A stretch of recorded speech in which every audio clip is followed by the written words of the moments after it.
Okay, howdy campers. Today we're at Lake Louisa State Park and we're using this trip as an alternative to Fort Wilderness since it's gotten so darn expensive. Disney's gotten so darn expensive. So let me tell you a little bit about the state park and our experiences making some little trips over to Disney from here. So let's take a look.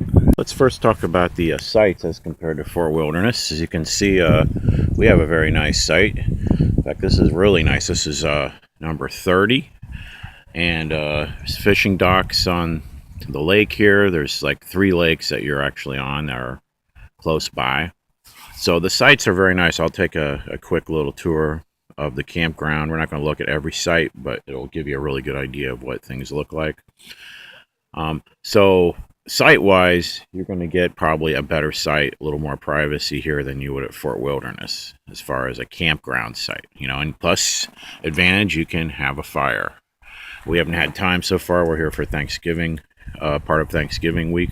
So I don't know if we're even going to get a fire, but you could have a fire, which you can't do at Fort Wilderness. All right, so let's take a little tour of the campground.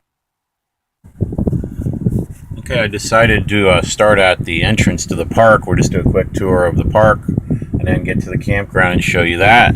So there's a ranger station where you check in. It's just a few hundred yards from the park entrance off State Route 27. So a good thing to do is show you on the map where this is in relation to Disney. So let's take a look at the map.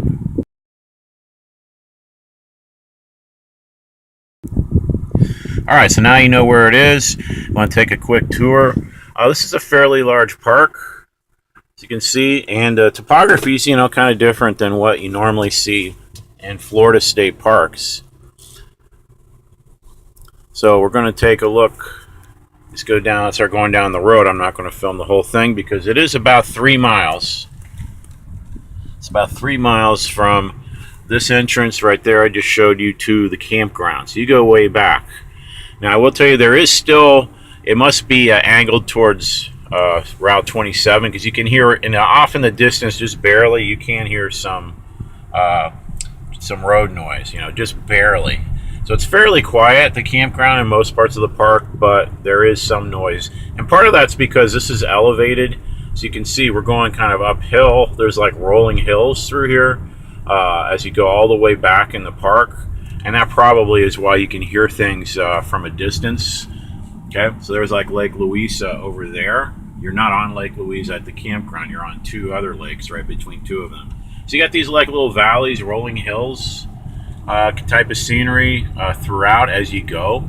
So I'm not going to film all this, but this is typical of what you see. And then there's trails crisscrossing. They're not really bike trails. They're only for hiking or running that crisscross these roads all over the place. So it's a great place for hiking or running if you like to do that. And it's a little bit of a challenge because you got hills throughout. So kind of nice. So I'll stop at a few places before we get to the campground and show you some things. Okay, I'm going to take a turn off the main road. There's a beach. It's also equestrian camping if you're interested in that. So we're going to take a look at the beach. So I haven't even been over here yet. We haven't had time. Reached the beach area park. So there's a parking area here. And I'm going to take a look at Lake Louisa. I guess the beach is right there. I don't know. So we'll take a look, walk down there and see what it looks like.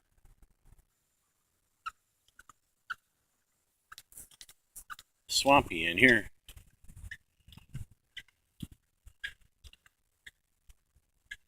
So I'll get them up to some kind of covered area.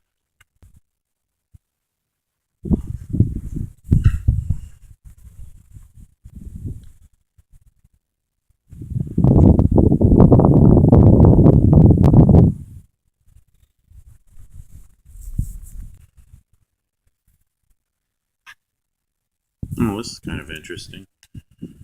You can pause it if you want to read it. Okay, so that was kind of interesting, that beach area. So we're going to head now back towards the campground. It was a good 1.5 miles, 2 miles to get here off of the main road. So it's a pretty spread out little park. Okay, then we're coming back to the main road here. And there was a horse camping campground back there. I didn't go back there, but from what glimpse I could see, look pretty typical. And there's horse trails all throughout here. Okay, here's a little on your way, a little picnic area with a fishing dock. Okay, on forget the name of the lake now. It's the same lake we're on, where the campground is. So that's kind of nice. Doesn't look heavily used, at least while we've been here. All right, coming up here, as you're getting closer to the campground, I have a little beach volleyball setup that looks pretty nice. It's an open area where people could sit. So that's pretty nice. Okay, so now we're starting to come into a campground area. There's an area where a trail goes around the one lake here. And it's a nice little loop. It's probably, I'd say, about 1.5 miles around the lake, including going through the campground. So it's a nice trail around the lake. You have some nice views. All right, so here we are. We're coming to the campground. So you have a mixture. A few tents here. This is Thanksgiving week, but mostly RVs. All right. So here we have this lake. Should be a sign. I forget the name of it. This is the one. There's a trail that goes all the way around it, which is kind of nice. Again, fishing dock. You can't do that at Fort Wilderness fishing. At least on the main lake. Yeah, Hammond Lake, that's what this is called. Now, our trailer is not on Hammond Lake. It's on the other lake across, which we'll see. All right, so there's a little store. Not much in there. You can get ice. Okay, our site's over there. We'll go around this way, though.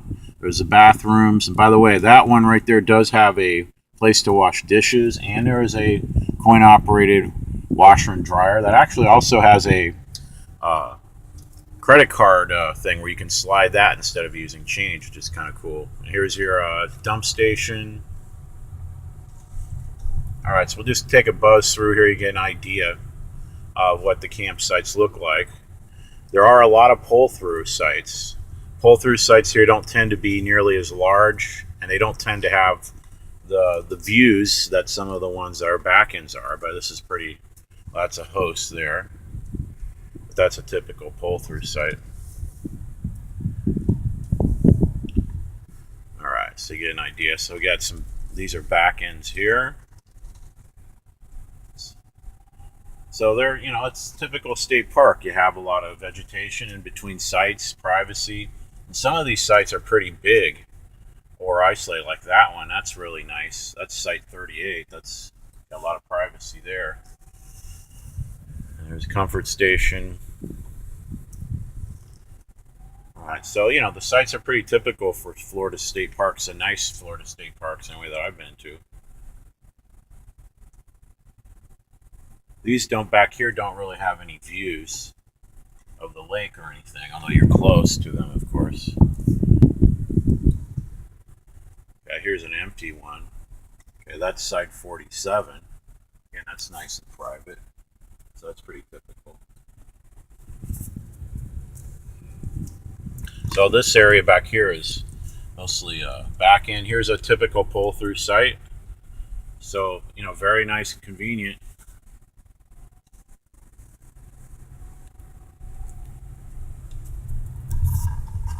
Another pull-through. So they're much smaller sites. Not quite as private as the back ends, but still nice.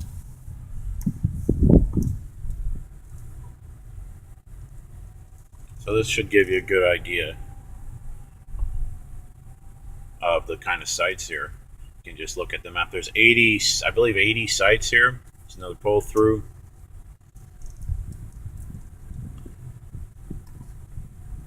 All right, so that gives you a good idea. That's the way pretty much the whole campground looks. So I'm going to go back to our site. All right, so now we're going back to our site, which is 30, which I got lucky here. This is a really nice site. Lake view next to the bathrooms and showers, which are very nice and clean, I should say. I've been pleased with that. I mean, they're nice at Fort Wilderness, but these are nice. I mean, I don't think you would. Yeah, so there's a good view of our site. Sorry about our dirty trailer. We got to get that top cleaned off. It's been sitting outside for months since we've used it. It's really nice. Okay, and this is Hammond Lake, by the way. little bit bigger than the Dixie Lake across the way. Or is this Dixie Lake? Can't remember.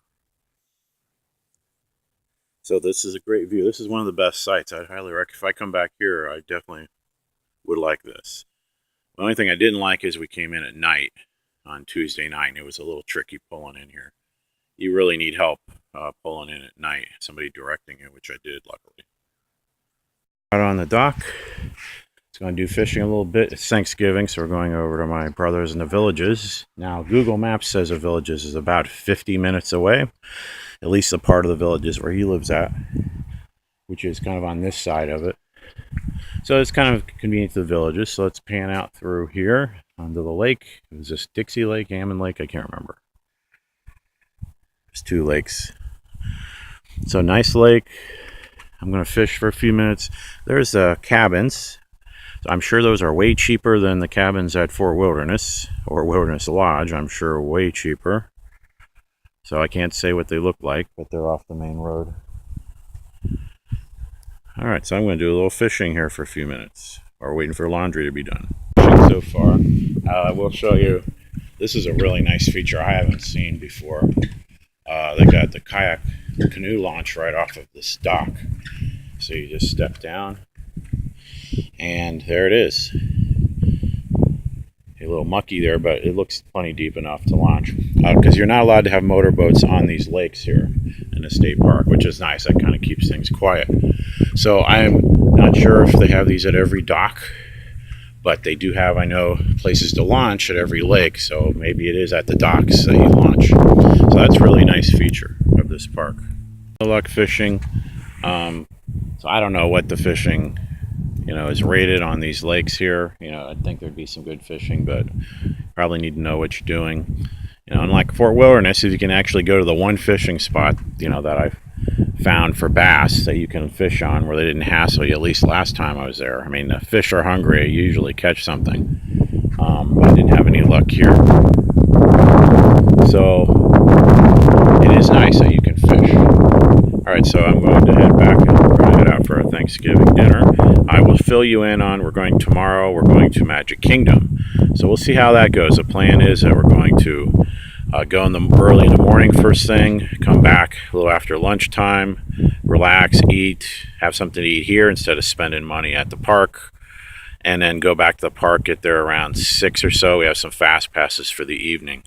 So we'll get there around 6:30, and then probably leave about 11. So I'll let you know tomorrow how that worked out as far as the driving, because it looks around a half-hour drive. Fairly easy drive, but you want to use Google Maps on your way to tell you the best route, because it does at least tell you if there's traffic problems, and there was.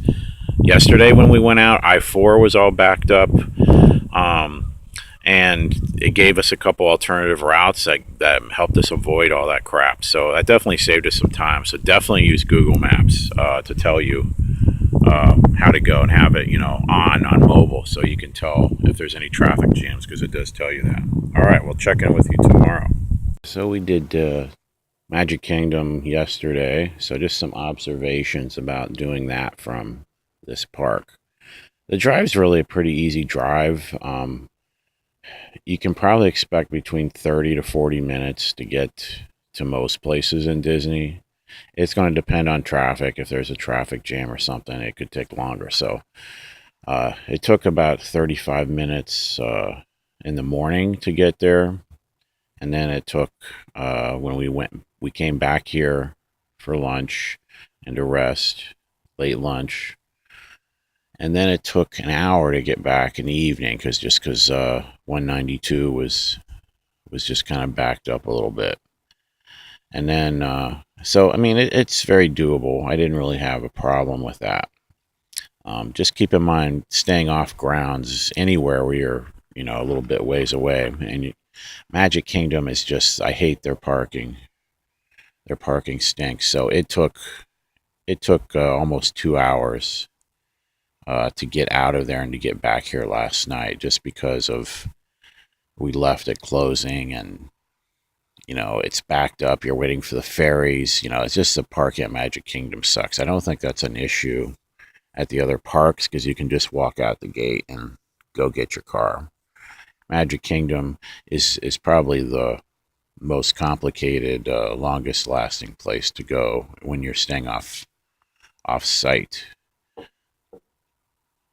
So, I would say this is very doable.